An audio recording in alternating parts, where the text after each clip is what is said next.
Episode 205 red rose. ये कहने के बाद मोहित काफी देर तक चुप रहा। विधि के दिल में डर बैठ गया था, एक ऐसा डर जिसे वो चाहकर भी एक्सप्रेस नहीं कर सकती थी। आखिर में मोहित ने गहरी सांस ली और फिर से बोलना शुरू किया। उन्होंने मुझे बताया कि स्वाति को पकड़ने के बाद फैंटम ने अनाउंस किया कि वो उसे भागने की कोशिश करने और उसे धोखा देने के लिए पनिश करना चाहता है। उसने बहुत सारे आदमियों को इनवाइट किया और कहा कि वो उन्हें सबसे शानदार लोकेशन पर दावत देना चाहता है। हालांकि जब वो लोग उस लोकेशन पर पहुंचे तो वहाँ पर ड्रिंक्स और खाली प्लेट के अलावा कुछ भी नहीं था। उसके बाद उसके आदमी स्वाति को ढकेलते हुए उस जगह पर ले आए। उसके हाथ पीछे बंधे हुए थे और उसे उस लोकेशन के बीच में एक खंभे से बांध दिया गया था। फिर उसने अपने आदमियों को उसके कपड़े उतारने का ऑर्डर दिया और उसे वहां मौजूद सभी लोगों के सामने उसी हालत में छोड़ दिया। उस समय स्वाति पहले से ही दिमागी तौर पर बीमार हो चुकी थी। उसने सिर्फ फैंटम की तरफ देखा और बड़ी मासूमियत से हंस पड़ी। उसने कहा, फैंटम, आप यहाँ मुझे शादी करने के लिए लाए हैं ना? मुझे बहुत खुशी है कि आपने इतने सारे लोगों को हमारी शादी देखने के लिए बुलाया है। उस जगह एकदम सन्नाटा छा गया। तभी कुछ हट्टे कट्टे जल्लाद टाइप के आदमी वहाँ पर बारबेक्यू ग्रिल और कबाब बनाने वाली लोहे की कुछ सलाखें लेकर आ गए। फैंटम के ऑर्डर देते ही वहाँ पर बारबेक्यू ग्रिल को गर्म किया गया और कबाब बनाने वाली सलाखों को रेड हॉट करके स्वाति के शरीर को दाग दिया। स्वाति बुरी तरह से डर गई और दर्द से चीख रही थी। वो वहाँ से निकलने के लिए स्ट्रगल कर रही थी और जोर जोर से रो रही थी। उसने फैंटम को आवाज भी लगाई कि वो उसे बचा ले, लेकिन सिर्फ भाई एक ऐसा आदमी था जो इस सीन को बड़े मजे लेकर देख रहा था। शराब पीते पीते वो स्वाति को चीखता चिल्लाता देखकर खुश हो रहा था और अपने लोगों को इंस्ट्रक्शन भी देता जा रहा था कि स्वाति के शरीर के किस किस अंग को दागना है। स्वाति का चेहरा छोड़कर धीरे धीरे उसके सारे शरीर को लोहे की सलाखों से दाग दिया गया था। जो लोग ये सब देखना बर्दाश्त नहीं कर पा रहे थे और फैंटम को ये सब करने से रोकने की कोशिश कर रहे थे, वो उन्हें भी एक एक करके खंबे से बंधवाता जा रहा था। अगर वो आंखें बंद कर लेते थे तो फैंटम की कमांड पर उनके शरीर पर भी गर्म रॉड लगा दी जाती और ना चाहते हुए भी उन्हें अपनी आंखें खोलकर स्वाति को टॉर्चर होते हुए देखना पड़ता था। खंबे पर बंधे हुए लोग स्वाति को छोड़ देने के लिए रो रो कर गुहार लगा रहे थे, मिन्नतें कर रहे थे, लेकिन फैंटम ने किसी की बात नहीं मानी और सभी को वार्निंग दी कि अगर उन्होंने एक और शब्द कहा तो उनके साथ भी वही सुलूक किया जाएगा जो स्वाति के साथ किया जा रहा था। स्वाति दर्द और तकलीफ से बेहोश होने लगती तो उसे टॉर्चर करके होश में लाया जाता। चारों तरफ सिसकियों की ही आवाजें आ रही थी।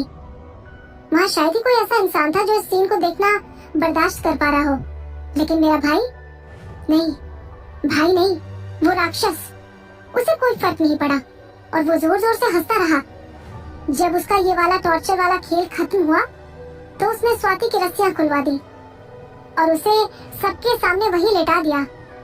उसके बाद फैंटम ने करीब 10 खूबसूरत लड़कियां बुलाई और स्वाति के आसपास गुलाब की पंखुड़ियां बिखेरने के लिए कहा।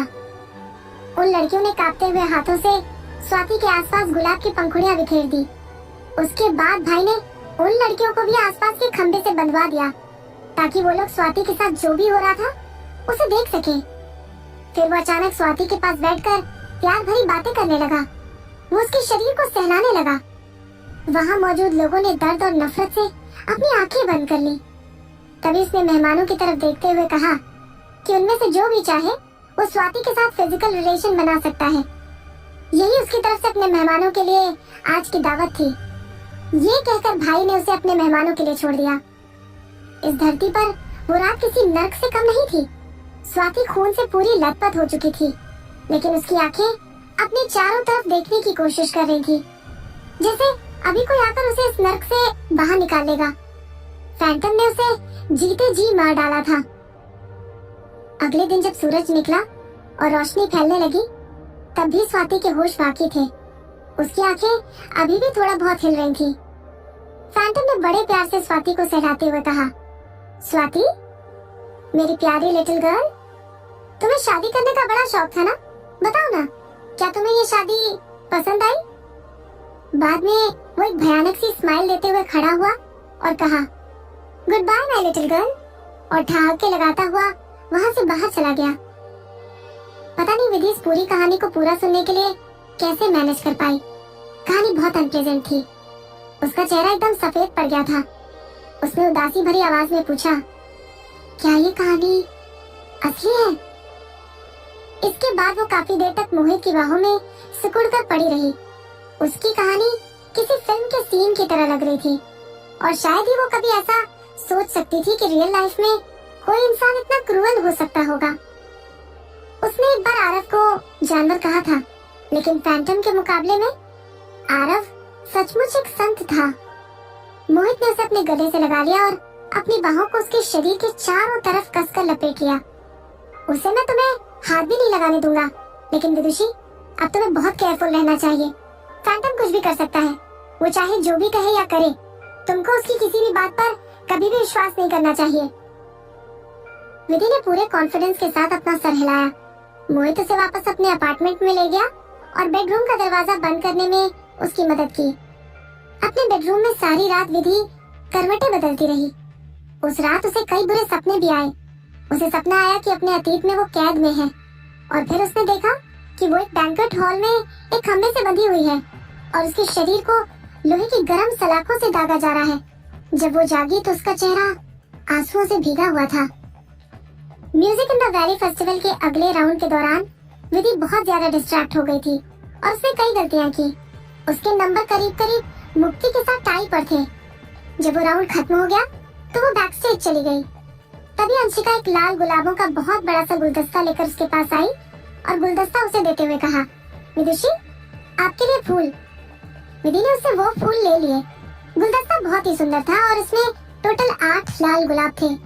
फूलों की नाजुक पंखुड़ियों पर क्रिस्टल जैसी ओस बिखरी हुई थी और फूलों की पंखुड़ियां काफी बड़ी, खूबसूरत और खुशबूदार थी। जब उसने फूल की डंठल में छिपा हुआ एक छोटा सा कार्ड बाहर निकाला तो उसके दिल में एक अजीब सी फीलिंग हुई। वो कार्ड रात के आसमान की तरह एकदम डार्क था। उस पर एक पंख फैलाती हुई बटरफ्लाई की गोल्डन स्केच थी, जिसके पंख फैले हुए थे, और वो हैंडराइटिंग भी जानी पहचानी थी। What a special card. Anshika ने अपनी आंखें तिरछी करके उसके कार्ड को देखा और थोड़ा जेलस हो गई। आई वंडर कि कौन होगा वो क्रेजी फैन जिसने आपको ये भेजा है। जो भी है, उसने इस बारे में बहुत सोचा होगा। म्यूजिक कंसर्ट के दौरान सिर्फ ज्यादा पॉपुलर सिंगर्स को ही उनके फैंस ने फूल भेजे थे। विधि को भी एक के बाद एक कई सारे फूल मिले थे, इसलिए अंशिका ने इसके बारे में कुछ ज्यादा नहीं सोचा। लेकिन विधि बुरी तरह से कांप उठी थी। उसे डर लग रहा था कि इसे लोग नोटिस कर लेंगे तो उन्हें लगेगा कि कुछ तो गड़बड़ है, इसलिए उसने जल्दी से वो कार्ड छिपा दिया। कौन सा कार्ड? जीवा राठौर तुरंत उसके पास चली आई और क्यूरियस होकर पूछा, नॉट बैड विदुषी, तुम्हें कितने सुंदर फूल मिले हैं। आई एम श्योर कि वो कार्ड उतना ही सुंदर होगा। जरा मुझे भी कार्ड देखकर उसकी तारीफ करने दो ना। विधि मजबूरी में मुस्कुरा दी। अरे कुछ खास नहीं है, बल्कि यहाँ पर थोड़ा सफोकेटिंग लग रहा है। मुझे लगता है कि सबसे पहले मुझे थोड़ी फ्रेश हवा लेने के लिए बाहर निकलना चाहिए। इससे पहले कि जीवा रिएक्ट कर पाती, बोलने के तुरंत बाद जल्दी से विधि वहाँ से भाग गई। जाते जाते विधि ने अपने पीछे एक डिसअपॉइंटेड आवाज सुनी, कंजूस कहीं की। जहाँ वो भाग कर आई थी वो कॉरिडोर एकदम शांत था और वहाँ आसपास कोई भी नहीं था। विधि एक कांच की खिड़की के सामने अकेली खड़ी हो गई। उसने अपना सर झुकाया और वहाँ की हल्की रोशनी में उस कार्ड को देखने लगी। अनजाने में वो अपनी उंगलियों से उस बटरफ्लाई के एंटीना, पंख और पेट की आउटलाइन को ट्रेस करने लगी। उसे याद आया कि काफी समय पहले एक आदमी ने उसे सिखाया था कि इस बटरफ्लाई को स्टेप बाय स्टेप कैसे बनाना है। उस समय आरव ने कहा था, विदुषी ये बटरफ्लाई तुम हो, क्योंकि ये बहुत सुंदर और नशीली है। उस समय उसने क्या जवाब दिया था? उसने उससे पूछा था, और आप आरव, आप क्या हैं? तब आरव ने उसके पास आकर उसके कान के पास अपने होठ लाकर बहुत धीमी आवाज में कहा था, मैं तो तुम्हारी सारी दुनिया हूँ। हाँ, सारी दुनिया। उस समय वो सचमुच बेवकूफ थी। उसे इस बात का जरा भी एहसास नहीं था कि उसके साथ रहना एक पिंजरे में कैद होकर रहने जैसा है। उसकी आंखें भर आई थी। विधि ने तुरंत अपनी उंगलियां उठाकर अपनी आंखें पोंछ ली। अनजाने में उसने खिड़की की तरफ देखा। वो साफ देख सकती थी कि हल्की सी रोशनी वाली लंबी चौड़ी सड़क पर स्ट्रीट लाइट के नीचे सड़क किनारे एक काली रोल्स रॉयस खड़ी थी। जो उस कॉरिडोर से काफी पास थी जिसमें वो खड़ी हुई थी।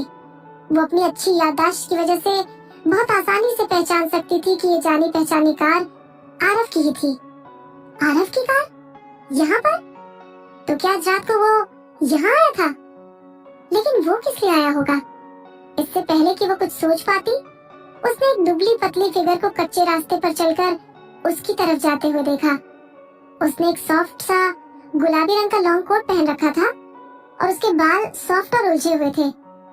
उसके दुपट्टे के नीचे उसका छोटा सा नाजुक चेहरा साफ दिखाई दे रहा था। ये मुक्ति थी। जैसे ही मुक्ति कार के सामने पहुंची, ड्राइवर बाहर आया और उसने पीछे की सीट का दरवाजा खोल दिया। मुक्ति जल्दी से कार में घुस गई। इससे पता चला कि आरव मुक्ति को लेने आया था। विधि की फीलिंग्स काफी कॉम्प्लिकेटेड थी। अतीत में अक्सर वो उसे लेने के लिए इसी कार में आता था। बरसात और बर्फीली रातों के दौरान हल्की रोशनी वाली स्ट्रीट लाइट के नीचे कितनी ही बार उसने पीछे की सीट का दरवाजा खोलने में उसकी मदद की थी और धीरे से उसे अपनी बाहों में ले लिया था। वो उससे हमेशा कुछ ऐसा ही कहता था, विदुषी, क्या तुम थक गई हो? तुम मेरे कंधों पर कुछ देर के लिए आराम कर लो, हम बहुत जल्दी अपने घर पहुंच जाएंगे। लेकिन अब उसकी बाहों में जो शख्स था वो कोई और था। अपना सर झुकाते हुए उसने अपनी हथेली में पड़े उस छोटे से कार्ड को देखा। उसे खुद पर हंसी आ रही थी। उसने वो कार्ड कचरे के डब्बे में फेंक दिया।